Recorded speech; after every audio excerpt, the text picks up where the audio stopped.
Hello, my name is Michael O'Keefe, aka The Movie Wist. If you enjoy this interview and want to hear more top-notch film industry conversations, please press the thumbs up, subscribe to this channel, and hit the bell to stay in the know. So, hello, Matt Bissonnette. What are the essential reasons to check out Death of a Ladies' Man? The essential ones? Let's see. To be entertained, to watch a film, to enjoy yourself. You know, the regular entertainment things. Regular entertainment things, okay. Tell me what Leonard Cohen's music means to you as a creator. Well, there's a couple of things. I mean, on a personal level, I enjoy the songs. I'm from Montreal. Mm-hmm. So they were around when I was a kid. I was around growing up around them. The things that he's concerned about, love, death, desire, responsibility, art, those sort of things are sort of stuff that I've been interested in filmmaking. And then in a larger sense, I'm kind of interested in him from a Montreal perspective as a kind of iconic persona on the Canadian landscape. So I'm interested in that kind of Canadian mythology part of it. Neat. Do you have a favorite song by him? A favorite Leonard Cohen song. You know, it changes. I just, Ron Sexsmith did a cover of a song for us for the release of the movie. And it's a song that I didn't know that well, Faith. And that's actually my new favorite because I just heard it the other day. My favorite song is The Future. Future's pretty good. The future's here. Apparently the future he's talking about has arrived. Yeah, I remember it very well in Oliver Stone's Natural Born Killers. And I think that was probably the first time it made a big impression on me. Sure, yeah. So Gabriel Byrne is in some of my favorite movies, such as Hereditary and Miller's Crossing. Please tell me what he was like to work with on set. Oh, just a real gentleman. I mean, he came completely prepared. The character was all laid down, from the wardrobe to just the manner of speech to the degree of intoxication. And that I had very little to do with that. He showed up completely prepared, and then was just so easy to work with. I mean, just we talked about a lot of things and joked a lot, but when we were working, he was just so primed that we just sort of turned on the camera and let him go. Wow. So not a lot of notes, I guess. Not a lot of notes. No, I don't have that many notes for Gabriel Byrne. Just, like kind of well done, sir. Thank you. That was kind of maybe every once in a while faster or slower, and that's about as precise as it got. That's great. That's so cool. So who did you base his character on? Is he a composite of people, or is this pure imagination? Tell me a bit about his character. It's not a composite of anyone I really know, or people I've run into, obviously, but also a kind of archetype of a certain kind of 70s romantic type of character. Whether it's Keith Richards or Dylan Thomas, that kind of thing. I think there's a sort of romance around that kind of archetype character that I was interested in. I was interested in it, and also kind of in disarming it or unplugging it was something I was interested in. Tell me about that. How did you go about doing that? Well, you just through the narrative structure, the journey the character goes upon, and then also the understanding and the kind of sensitivity that the actor brings to the particular character. So I think Gabriel understood at one point the romance and the pitfall, or the kind of that romantic version is always going to lead to a downfall. It's a fatal flaw. It's a fatal flaw for us as a society to kind of romanticize that. Mm-hmm. And then for an individual to try and live in the real world, the repercussions in terms of family, in terms of personal life, and particularly when you're dealing with someone who's an alcoholic. And, I'm not that interested in romanticizing alcoholism. Mm-hmm. And part of the movie doesn't have a point, but one thing I'm interested in is stripping away in an entertaining way the myth of alcoholism. I mean, there's nothing romantic about vomiting in front of your children, if you know what I mean.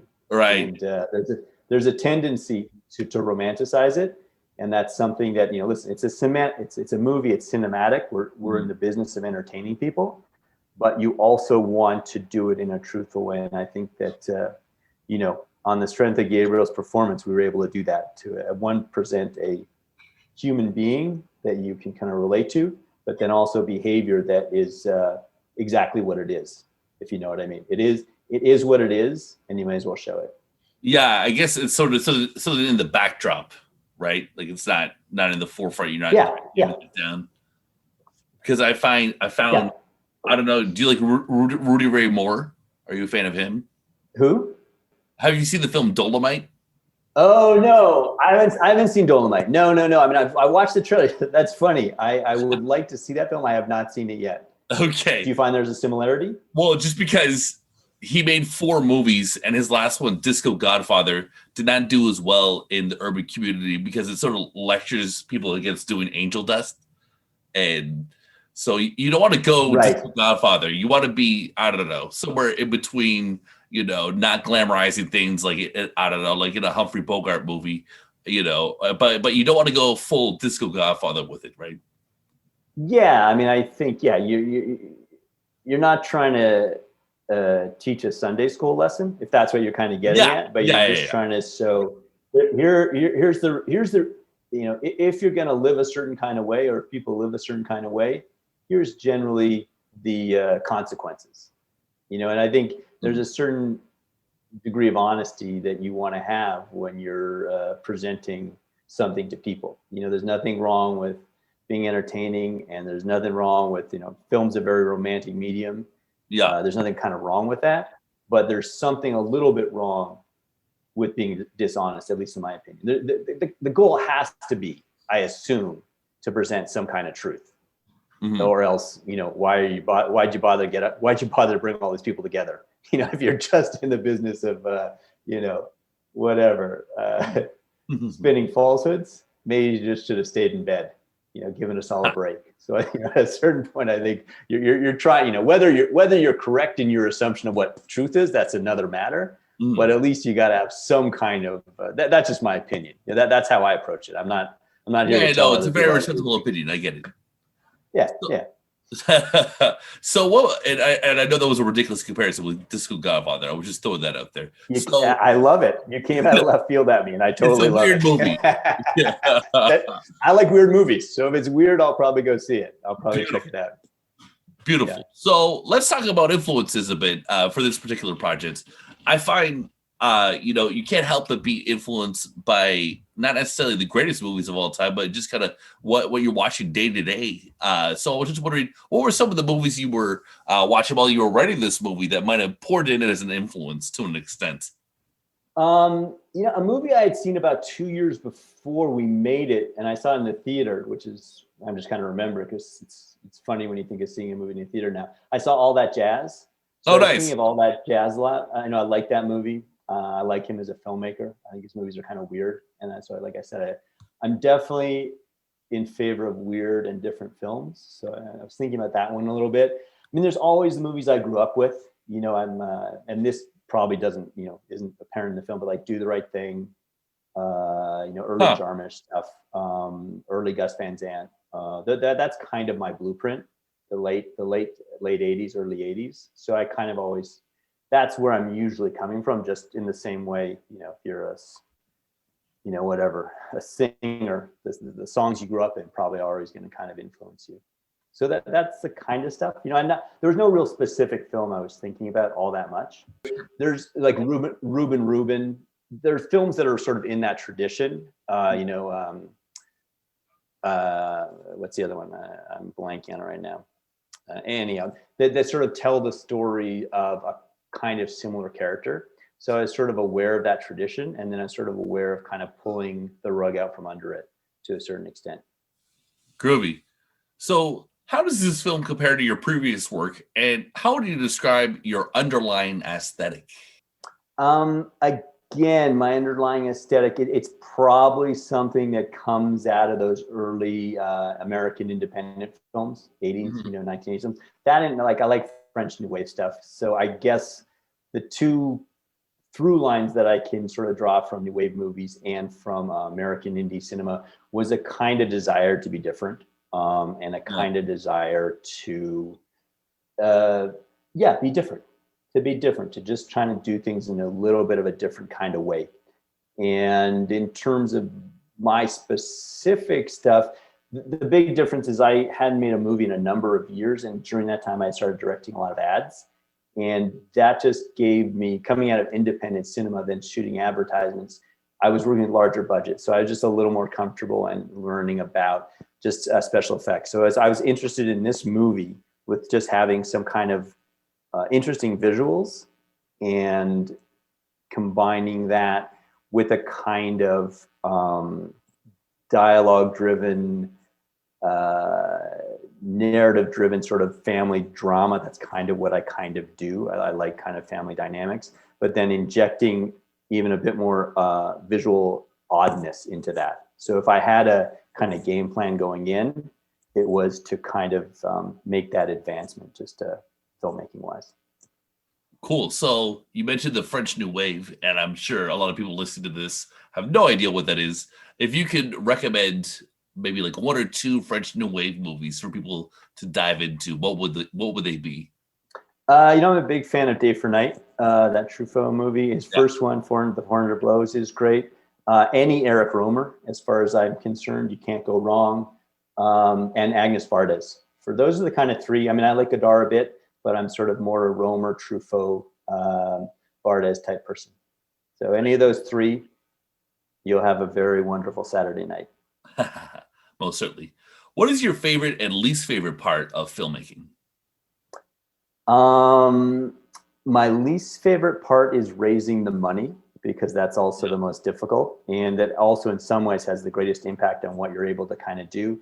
And my favorite part is actually just filmmaking. I actually really enjoy filmmaking. I enjoy the process. I enjoy going location scouting with the crew. I like talking to the costume designer. I like, going over the schedule with the AD. I like being there on set. I like shooting. Here's